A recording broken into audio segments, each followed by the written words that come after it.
Ladies and gentlemen, I would like to say thank you for watching in my video. It's great to see you all. My name is Muhammad Asari with number name E03042012.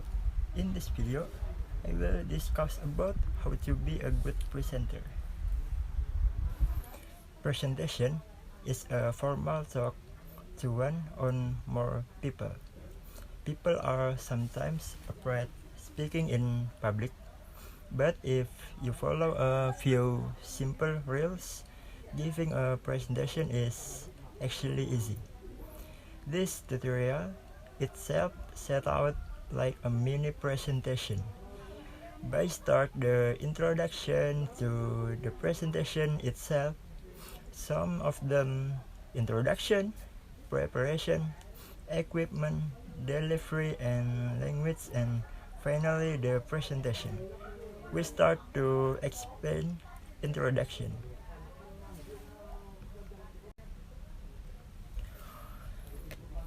All presentations have a common objective. People give presentations because they want to communicate in order to inform, to educate, and to persuade. First, we go to inform.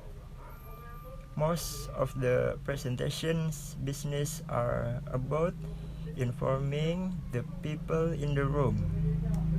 A client or your manager asks you to come and present on the progress of the project. What they expect is to get informed, are looking for inspiration or funny videos. What they want is a clear explanation of what the status of the project is. There are more examples of presentations that are about informing the audience, like presenting financial results or presenting the findings of a research. When you are a teacher and informing the parents of all the things that are going on in your school. These talks are often short and to the point. If there too much information, people won't remember much. They should be easy to understand for those in the room. The talk focus on the facts. The goal is to give the audience these facts. Second, to educate. When the talks become a bit more complicated, that is usually because they aren't only to inform. They are to educate. The goal is to help the audience go home understanding more about what they heard. They need to leave knowing a lot more. This goes beyond stating facts. You want the audience to learn, so you have to pay attention to this. You need to teach or interact the group of people in front of you. That means you need to know a lot about your topic. There are many different examples of this talk. A workshop or training session is the most logical one, of course, but also interacting you stop on new process. In an example, presentations to educate are often longer because you want the audience to remember what teach them. You will use more example and go more in depth. Often they are also more interactive since interaction helps the understanding. What is more than the length is how to throw you are on the topic. And the third, to persuade.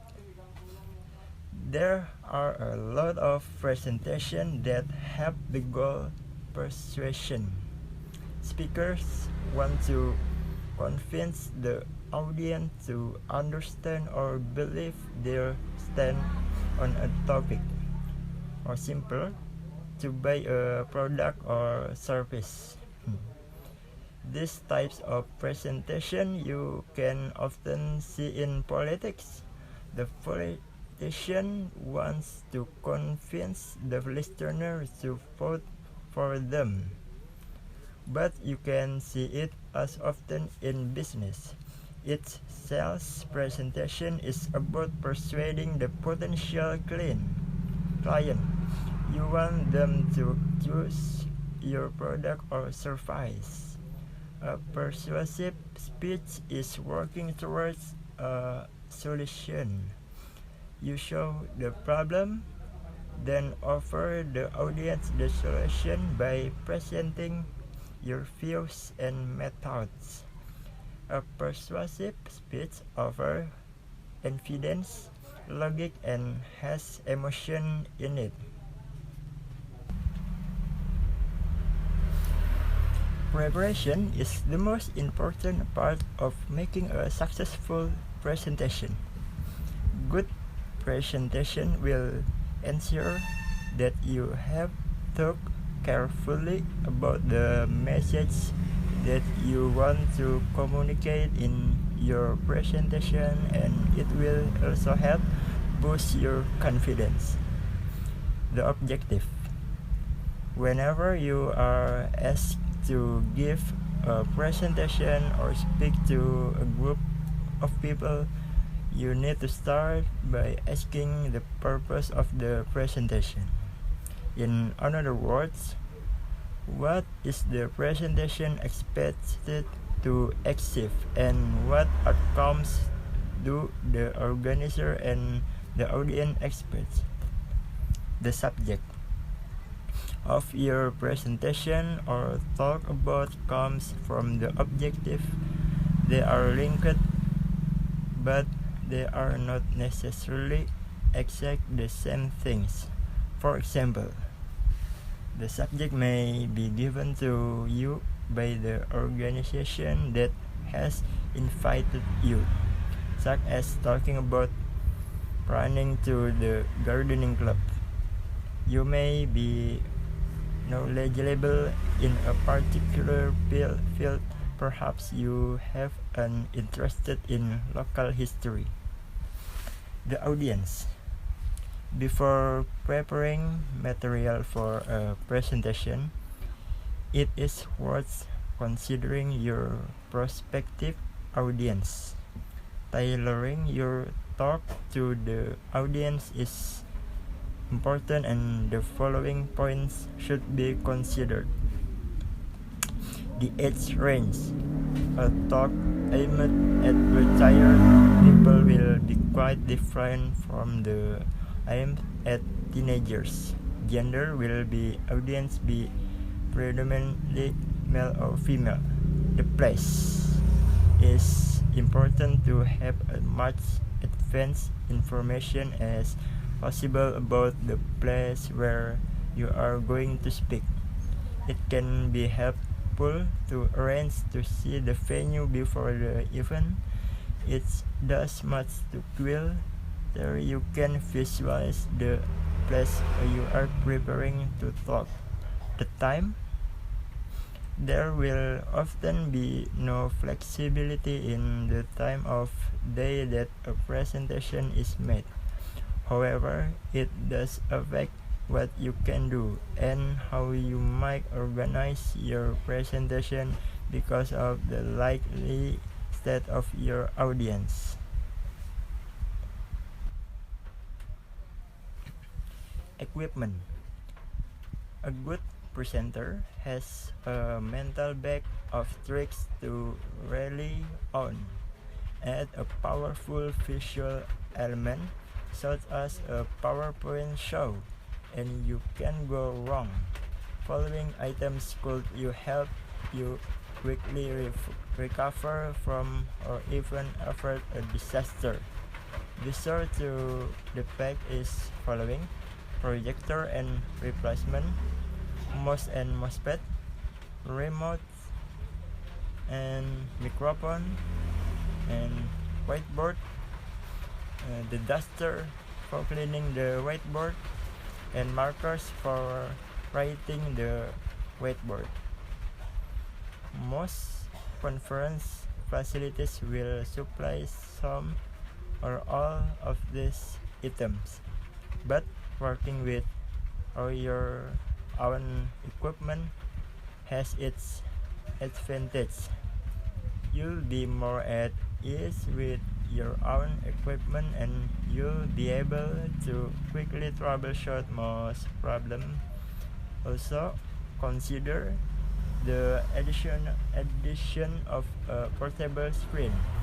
A blank wall works in a pinch, but it isn't the best way to present yourself, your product, or your company.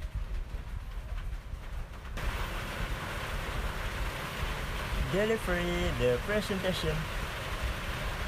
The first is voice.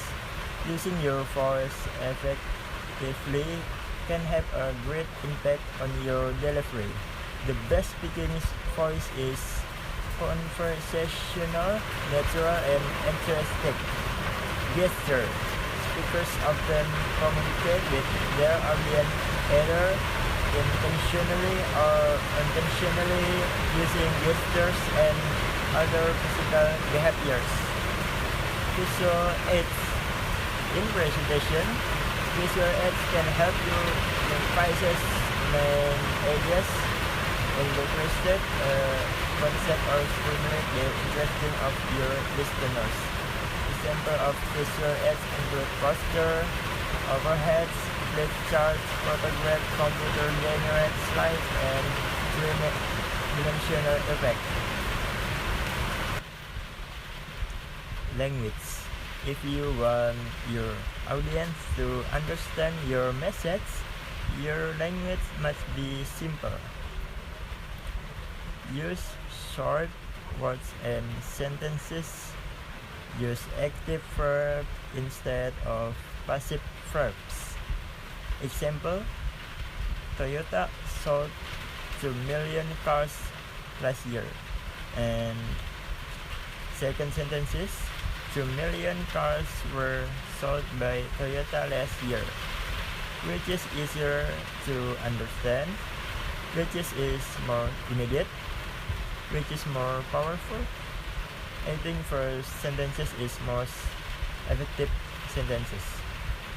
This table is useful expression that you can use to signpost the various parts of your presentation. Okay, let's go to another part is the presentation. Most presentations are divided into three main parts. First, introduction, and then body, and finally is conclusion. We will now consider two of these parts in more details. Introduction.